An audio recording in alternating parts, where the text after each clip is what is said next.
Deputados retomam atividades parlamentares após eleições municipais. PECs que sugerem ampliação dos percentuais a serem investidos em saúde seguem em tramitação no parlamento. A audiência pública discute condições das rodovias catarinenses. E ainda o projeto protocolado na Assembleia que busca alternativa para quem quer usar a bicicleta, mas não tem como transportá-la nos ônibus. Agora, no Notícias da Semana.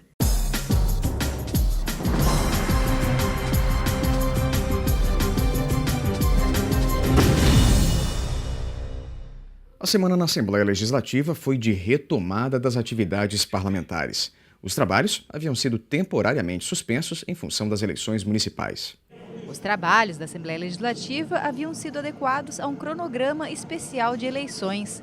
Para isso, algumas sessões foram antecipadas, para que os parlamentares pudessem participar do processo eleitoral.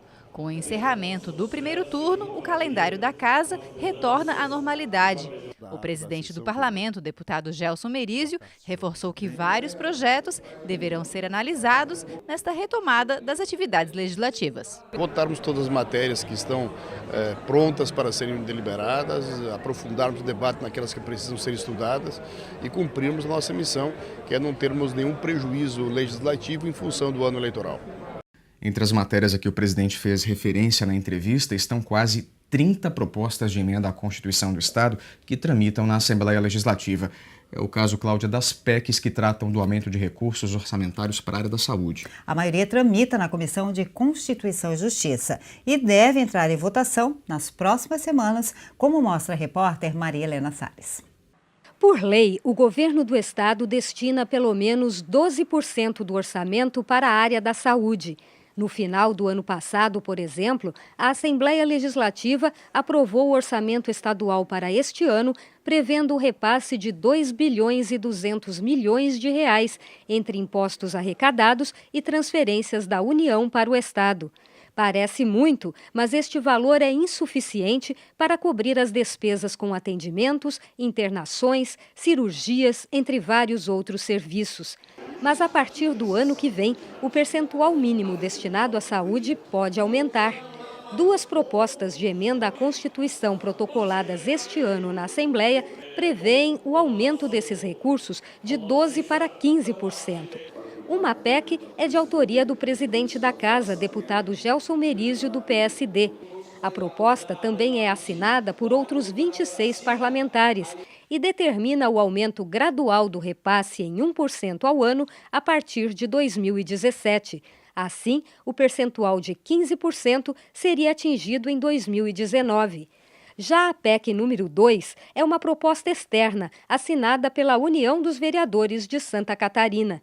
Neste caso, a matéria prevê aumento de 0,5% ao ano, atingindo a meta em 2021.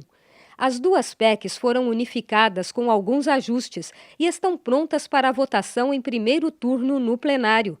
Prevaleceu a proposta de um aumento anual de 1% nos repasses, o que representaria em valores atuais 340 milhões de reais a mais para a saúde todos os anos a partir de 2019. Na Comissão de Finanças, que é onde analisa o mérito da proposição, através de seus estudos, concluiu que o Estado de Santa Catarina tem condições financeiras suficientes para, a partir do ano que vem, já aplicar 1% a mais em saúde, chegando em 2019 com a aplicação dos 15%. Então, nesse momento, a análise na Comissão de Constituição e Justiça é somente quanto à legalidade, à constitucionalidade da emenda proposta na Comissão de Mérito. E concluímos pela legalidade e o projeto agora está preparado para ser apreciado em plenário. Quase 30 propostas de emenda à Constituição do Estado tramitam na Assembleia Legislativa. 5 delas foram protocoladas este ano.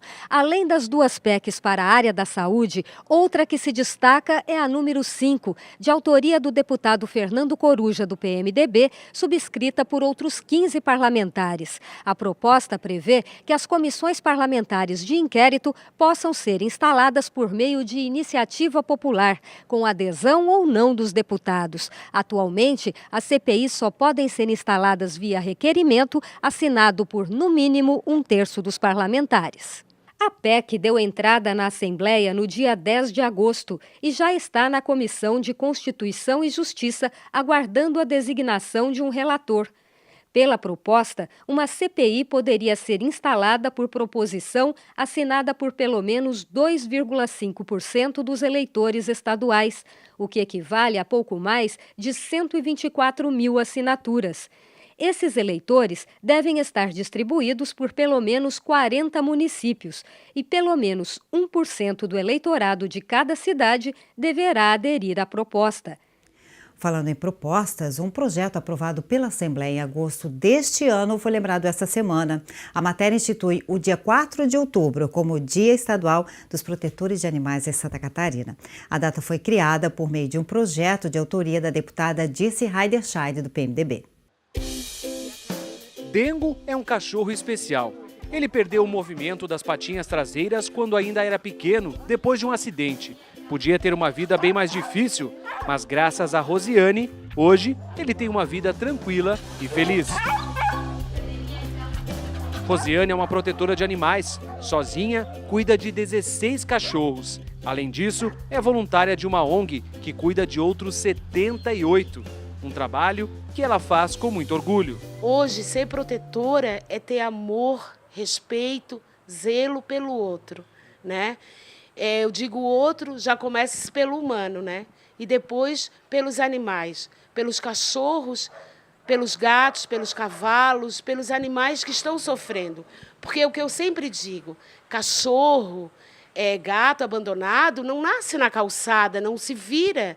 Eles um dia foram beber, alguém pegou e alguém um dia não quis mais e jogou fora, né? Rosiane não ganha nenhum salário para fazer esse trabalho. Tudo que ela consegue é na base do esforço mesmo.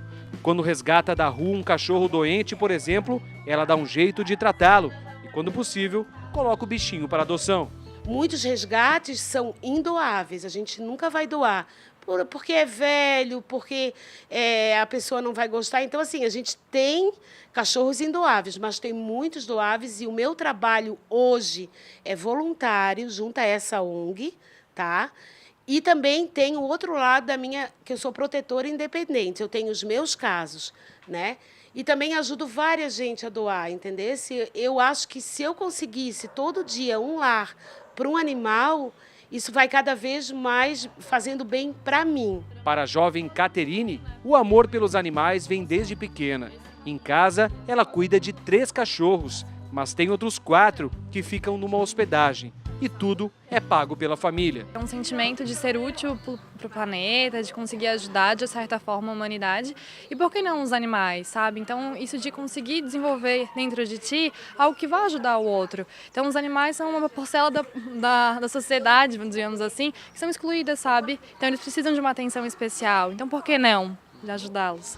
Para ela, a Lei 16.989, criada pelo Parlamento catarinense, valoriza o trabalho dos protetores de animais, que muitas vezes é invisível para a sociedade. Essa iniciativa é maravilhosa, porque é uma maneira de reconhecer que os serviços e os trabalhos voluntários de protetoras, eles têm uma importância muito grande, realmente de reconhecimento, para se sentir valorizado por tudo que a gente faz pelos animais. A opinião da jovem é a mesma da bióloga Rosa. Ela tem 2 empregos nessa área e, mesmo assim, consegue cuidar sozinha de 28 cachorros e 2 gatos. Ela comemora a lei que homenageia os protetores, mas tem consciência de que Santa Catarina ainda precisa de outras leis que garantam a segurança dos animais. Os legisladores têm essa obrigação, têm esse papel. Já tem uma que é proibição do aluguel de cães como seguranças. Essa foi uma política estadual. Então, cada legislador no seu município ou no estado tem a obrigação de fazer leis. Temos que acabar com as carroças, gente. Tração animal no século XXI, o que é isso? Florianópolis já vai acabar, já temos uma lei municipal e estado. Então, essas políticas públicas, que eu não posso chegar com o carroceiro e dizer o senhor está errado. Por quê? Se não tem lei em relação a isso. Então, o papel do legislador municipal ou estadual é fundamental. Política pública, amanhã muda o governador, amanhã muda o prefeito, não faz diferença alguma. A lei já existe e existe para ser cumprida, não questionada.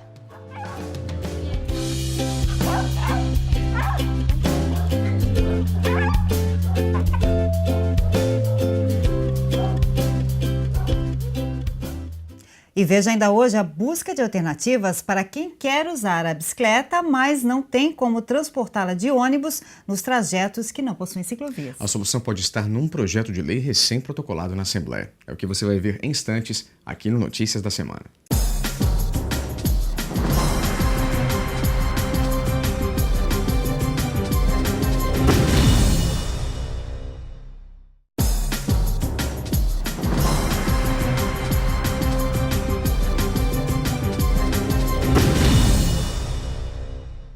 Não é de hoje que o uso de bicicletas é visto como uma alternativa para melhorar a mobilidade urbana. Mas se deslocar de um município a outro, ou mesmo entre dois bairros de uma mesma cidade, tem se mostrado um dilema. Pois é, Cláudio, sabe por quê? É que como não há ciclovias em todos os pontos, nem sempre a bicicleta se torna viável. Mas um projeto de lei em tramitação na Assembleia pode mudar esse cenário. Quem explica como é a repórter Denise Félix. Você já viu um ônibus assim? Essa não é uma realidade brasileira, mas isso já acontece em lugares como Reino Unido e Austrália. Aqui em Florianópolis, só podem ser transportadas bicicletas dobráveis dentro dos ônibus. E isso pode mudar. Um projeto de lei do deputado Aldo Schneider, do PMDB, propõe que as bicicletas normais também sejam transportadas nos ônibus, só que na parte externa. A proposta é permitir o transporte das bicicletas para que haja integração entre os ciclistas e o transporte coletivo. Se for aprovada, a ideia pode ter bons resultados e desafogar o trânsito caótico das grandes cidades catarinenses. Esse meu projeto ele prevê de que todas as empresas gradativamente vão ter que instalar uma plataforma, né, para carregar as bicicletas dos nossos ciclistas. O que significa isso? A pessoa está lá na Trindade e quer vir para o Estreito. Então aqui até no centro ela vem pedalando porque tem condição, tem pista propícia para o ciclista e daqui até no Estreito não tem. Aí teria o ônibus que teria a colocação da bicicleta e até no Estreito, digamos, ele iria com o transporte público que a cidade oferece. Muita gente que gostaria de andar de bicicleta nas ciclovias ou em outros espaços não consegue justamente por não ter como levar a bike até os lugares. O projeto de lei resolve essa situação. Eu acho uma ideia bem legal, porque todo mundo tem o direito de botar a bicicleta, né? Pois não só as dobráveis, porque as outras não. Querendo ou não, a gente pode andar de ônibus, por exemplo, a gente está aqui lá em Canasvieiras, ir até lá e chegar lá e andar de bike na praia, bem melhor do que precisar ficar andando de pé. A Vera pedala com frequência na Avenida Beira-Mar, em Florianópolis.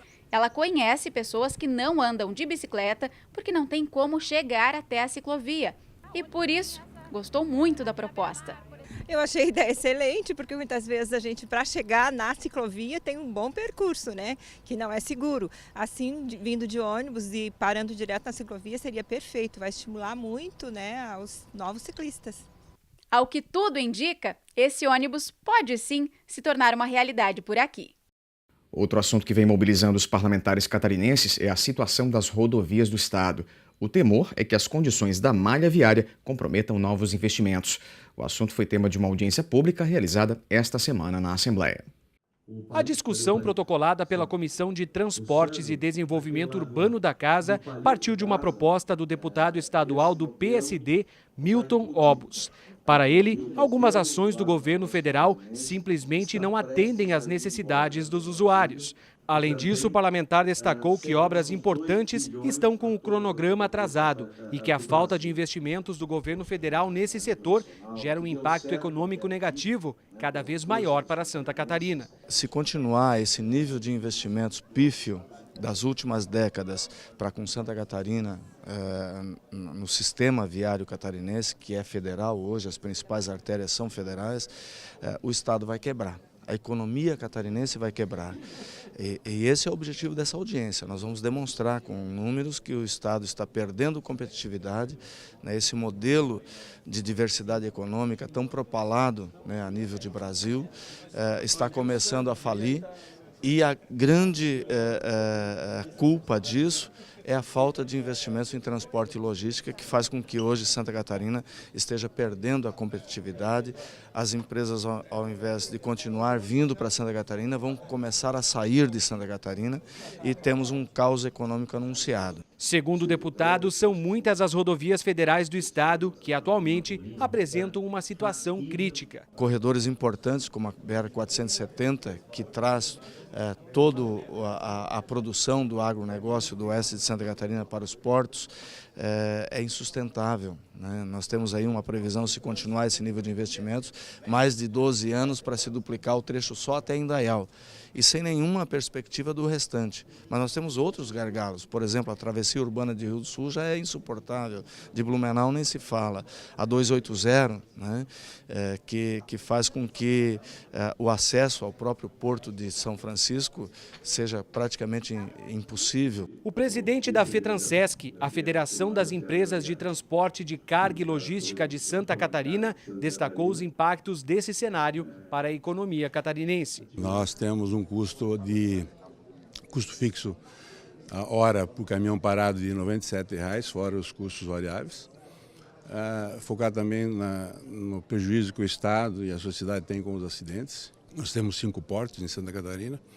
Toda a produção da cadeia do agronegócio vem pela 470, pela 280.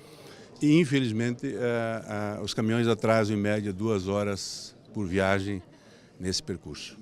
Durante a audiência, a Federação das Indústrias do Estado, a Fiesc, apresentou um estudo com o resultado de um monitoramento de obras federais que juntas somam mais de R$ 9 bilhões em investimentos. 56% dessas obras estão atrasadas. Nós entendemos que as demandas são muitas e que a disponibilidade de recursos é insuficiente. Então, nós defendemos a concessão, parcerias público-privadas, mas sempre com a ideia de que a concessão, a parceria público-privada seja um benefício para a sociedade e não mais um ônus. E eu reforço isso dizendo que é preferível você pagar um pedágio justo e ter uma rodovia segura e que você possa trafegar. Sai mais caro você ter uma rodovia insegura e uma rodovia sem condições de trafegabilidade, como é o exemplo da BR-101 aqui na Grande Florianópolis. Registros de ocorrências de furto e roubo em todo o estado já podem ser feitos pela internet por meio do boletim de ocorrência online. Pois é, vai facilitar bastante. É uma expansão do serviço que antes era restrito a ocorrências como perda de objetos e documentos, denúncias e registros de acidentes. O boletim de ocorrência online já estava disponível para perda de documentos e objetos, ameaça, calúnia, injúria e difamação, entre outras ocorrências mais leves. A partir de agora, quem for vítima de roubo e furto também poderá contar com o serviço. O BO pode ser gerado na Delegacia de Polícia Virtual. O procedimento é simples. A vítima faz o registro pela internet e a Delegacia de Polícia Virtual visualiza, faz as correções necessárias e, se for o caso, homologa o registro. Nesta etapa, um policial civil poderá entrar em contato com o cidadão para mais esclarecimentos antes da homologação. Em seguida, o registro é encaminhado à delegacia e despachado por um delegado. O cidadão que registrou a ocorrência poderá receber a visita de policiais civis identificados para a coleta de outros dados sobre o caso. Uma parceria entre a Secretaria de Estado da Saúde e a de Justiça e Cidadania proporciona a quem comete pequenos delitos do Estado a chance de cumprir medidas judiciais alternativas. A iniciativa já está em prática, vem dando resultados tanto para quem executa quanto para quem recebe o serviço. Mais de 17 mil catarinenses já cumpriram algum tipo de pena alternativa em ONGs, instituições filantrópicas e públicas desde 2012, quando o programa foi instituído no estado. Quem cometeu um delito sem grave ameaça à sociedade e que não esteja respondendo a outros processos pode cumprir pena alternativa. Vista como meio de punir, educar, humanizar e ressocializar quem comete crime de menor potencial ofensivo, a pena alternativa é um benefício concedido pela Justiça, que permite à pessoa em conflito com a lei trabalhar gratuitamente para a comunidade em vez de responder a processo judicial e até cumprir pena na prisão. Para a Justiça, A pena alternativa desafoga os presídios. O diretor do Centro Catarinense de Reabilitação em Florianópolis, Dr. Marcelo Lemos dos Reis, destaca a importância do trabalho realizado pelos beneficiários, o nome dado a quem cumpre esse tipo de pena. Essas pessoas chegam aqui e elas nos ajudam, através das suas habilidades, das suas experiências pregressas, a nossa atividade fim. E adquirem também aqui novos valores. E, a partir desses novos valores, elas conseguem enxergar a vida de uma outra maneira. Muitas delas, ao cumprir o seu tempo que foi proposto para ficarem aqui, elas querem continuar aqui. Querem continuar dando sua colaboração em relação à sociedade. Robson tem 29 anos, foi pego numa blitz por porte de drogas e prestou serviços no centro de reabilitação durante um mês. Para ele, a experiência foi transformadora, criou vínculos na instituição e mudou sua forma de pensar e agir. Eu cumpria geralmente 3 horas por dia, tinha dias que cumpria mais, tinha dias que cumpria menos. E a experiência foi muito boa, apesar da equipe ser excelente, que o pessoal que trabalha aqui, e a questão também de poder ajudar o próximo. Isso para mim é o principal, foi o que mais me motivou a estar fazendo esse tipo de serviço. Hoje são pelo menos 5.000 processos em andamento em Florianópolis. A maioria dos infratores tem entre 21 e 30 anos, ensino fundamental incompleto e em situação informal no mercado de trabalho. Para a Secretaria Estadual de Saúde, isso foi um achado, porque nós temos 15 unidades hospitalares que funcionam 24 horas, 7 dias por semana. Então, essas pessoas, normalmente, eles têm turnos diferenciados de trabalho. Eles trabalham à noite ou em outros períodos, porque não pode atrapalhar a vida profissional deles, né? Então se encaixa muito bem na nossa rede hospitalar. A coordenadora estadual de penas e medidas alternativas, Vanderleia Machado, reforça o caráter preventivo do programa, onde a reincidência é mínima. Esse trabalho, ele permite que a gente consiga avaliar e acompanhar caso a caso. Em se acompanhando caso a caso, em entendendo a história de vida de cada um e dando o direcionamento correto, as possibilidades de reincidência, elas diminuem significativamente. E é esse o nosso diferencial, né? Nós trabalhamos na individualidade de cada ser humano, de cada pessoa. O nosso trabalho, embora seja um trabalho vinculado à questão de um processo judicial, ele é um trabalho que trabalha na perspectiva de humanizar, né? Que é o que traz a Secretaria de Justiça nesse momento, a humanização do sistema. E veja ainda hoje a assinatura de convênios para o repasse de recursos a projetos de inovação e pesquisa. A intenção é investir nos talentos catarinenses. Não sai daí, Notícias volta já.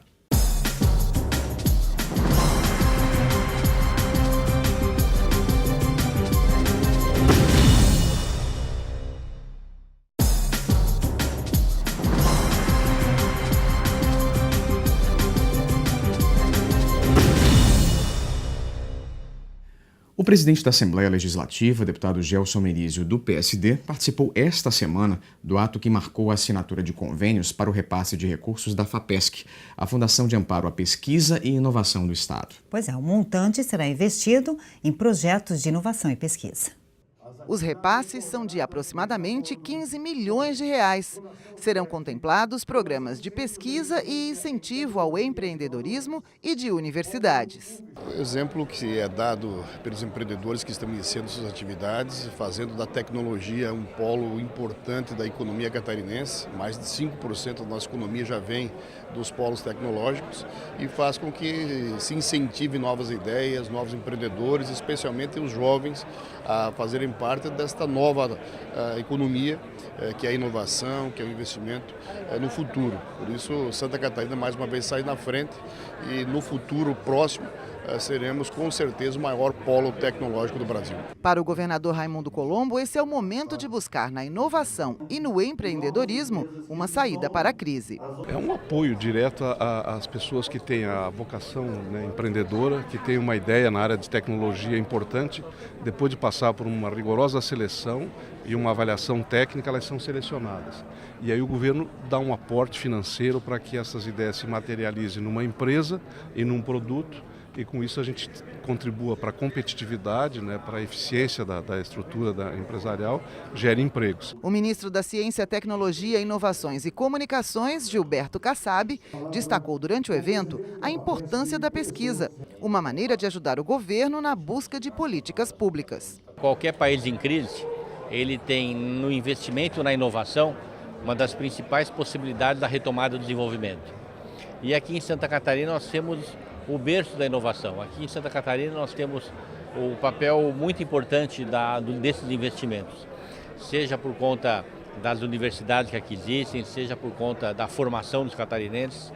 E, portanto, é natural essas parcerias da sociedade privada, do capital privado, mas principalmente do capital público, com os programas aqui do Estado de Santa Catarina, para que a gente possa gerar oportunidades, em especial para os jovens. Foram contemplados programas de inovação, empreendedorismo com universidades, SUS e pesquisas internacionais. Outubro está aí, com ele, uma mobilização que se repete todos os anos. É o Outubro Rosa, um momento para chamar a atenção, principalmente das mulheres, para a importância de prevenir o câncer. As discussões começaram esta semana com uma palestra. De acordo com o Instituto Nacional do Câncer, 58 mil novos casos de câncer de mama devem ser registrados neste ano no Brasil. O tema foi debatido durante encontro promovido pela OAB Cidadã, em parceria com a Associação Brasileira de Portadores de Câncer. A professora de genética, Yara Muniz, que atua no Departamento de Biologia Celular da Universidade Federal de Santa Catarina, falou sobre esse, que é o tipo de câncer mais comum entre as mulheres. O câncer de mama ele é uma das doenças que são caracterizadas por proliferação celular desordenada e desregulada. E por causa disso, essas células elas crescem em quantidade e podem, além de atingir os tecidos do câncer de mama, elas podem invadir outros tecidos, que é o processo que a gente chama de metástase. Para estimular a participação da população no controle do câncer de mama, foi criado o Outubro Rosa. Jurema Ramos participa do movimento e é uma das diretoras da Associação Brasileira de Portadores de Câncer. Ela reforçou a importância do diagnóstico precoce da doença. O câncer, quando detectado cedo, ele tem 95% de chance de cura. E se a gente não consegue detectar a tempo, às vezes num estágio avançado, já fica muito mais difícil. E as nossas mulheres ainda morrem muito de câncer de mama. É a primeira causa no câncer e a segunda causa na morte da mulher. Para quem enfrenta o câncer de mama, existem alguns direitos garantidos constitucionalmente. A advogada Maria Antônia Werlang é uma das colaboradoras da Associação Brasileira de Portadores de Câncer, onde oferece orientação jurídica. Ela destacou que a cirurgia plástica para reconstrução mamária é garantida pelo SUS. A Lei dos 60 Dias, publicada pelo governo federal em 2013, também é um direito que deve ser cumprido. O que ocorre atualmente, que levam 6 meses, 1 ano para iniciar o tratamento. E aí o que ocorre? Que o tratamento iniciado é tardio e aí muitas vezes tem que retirar a mama. Quando, se eu fosse tratado a tempo, não haveria necessidade desse procedimento. O Ministério Público de Santa Catarina vai selecionar crianças e adolescentes de baixa renda para a concessão de bolsas de estudo integrais em escolas particulares. Mas as vagas são todas para Florianópolis. Quem explica é a repórter Maria Helena Sais. São 18 vagas disponíveis em 10 escolas particulares de Florianópolis. Há vagas da educação infantil ao ensino médio e para cursos pré-vestibulares e supletivos. O Ministério Público de Santa Catarina vai selecionar crianças e adolescentes com renda familiar de no máximo 4 salários mínimos para bolsas de estudo integrais. Além da comprovação de renda máxima da família, os alunos candidatos a uma dessas vagas devem apresentar bom rendimento escolar nos anos anteriores. Essa análise é critério de desempate, mas os candidatos a vagas da educação infantil e do ensino fundamental 1 não passarão por essa avaliação. As bolsas de estudo são resultado de um termo de ajustamento de conduta. Várias instituições de ensino foram condenadas por cobrança indevida de mensalidades e a concessão de bolsas foi medida alternativa proposta para o cumprimento da sentença. É uma forma de compensar um dano coletivo causado aos consumidores, promovendo um benefício social Federal. As notas dos alunos que receberem essas bolsas terão que ser enviadas ao Ministério Público para assegurar que a sentença seja cumprida. Quando houver desligamento de um desses alunos por abandono de vaga ou troca de escola, a instituição deve comunicar a ocorrência ao Ministério Público para que a vaga remanescente seja preenchida por um novo beneficiário. As inscrições para concorrer às 18 bolsas de estudo devem ser feitas pelos pais ou responsáveis pessoalmente no Centro de Apoio Operacional da Infância e Juventude, de 10 a 25 de outubro, com a entrega de cópias dos documentos de identidade com fotos dos pais ou responsáveis, cópia dos comprovantes de renda dos pais ou responsáveis, cópia da certidão de nascimento ou de documento de identidade do aluno, cópia do boletim escolar de 2016 com notas do primeiro semestre. O documento é dispensável para a educação infantil e ensino fundamental 1. Cópia do comprovante de residência e indicação de número de telefone para contato. O auxílio inclui apenas as despesas referentes às mensalidades da escola, os gastos com uniforme, transporte e material escolar, quando não fornecido pela instituição, devem ser custeados pela família do aluno beneficiado. E a edição de hoje termina mostrando a homenagem da Assembleia Legislativa ao Lira Tênis Clube de Florianópolis. Foi durante uma sessão especial que lembrou a passagem das 9 décadas de existência da entidade. A sessão especial, em homenagem aos 90 anos do Lira Tênis Clube, foi realizada no plenário da Assembleia Legislativa. Associados, dirigentes e colaboradores participaram do evento. Um vídeo institucional mostrou um pouco da história e da estrutura do clube. Localizado no centro de Florianópolis, o Lira conta atualmente com cerca de 1.400 sócios e diversas atividades.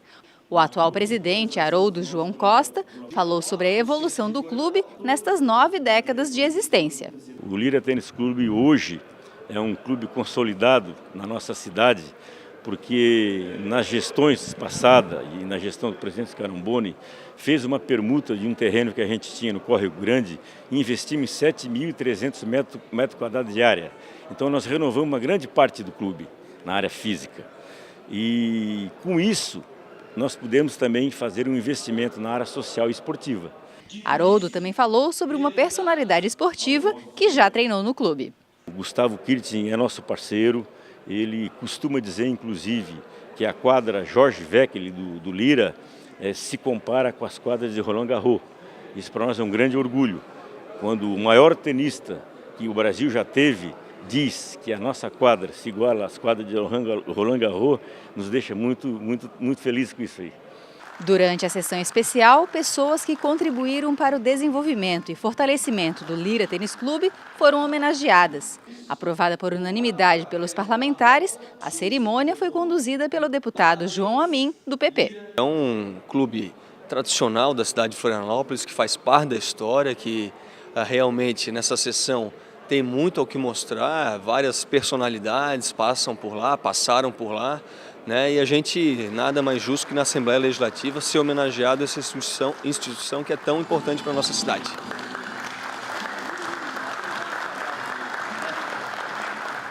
Por hoje é só, notícias, vai ficando por aqui. A gente se vê na semana que vem no mesmo horário. Até lá!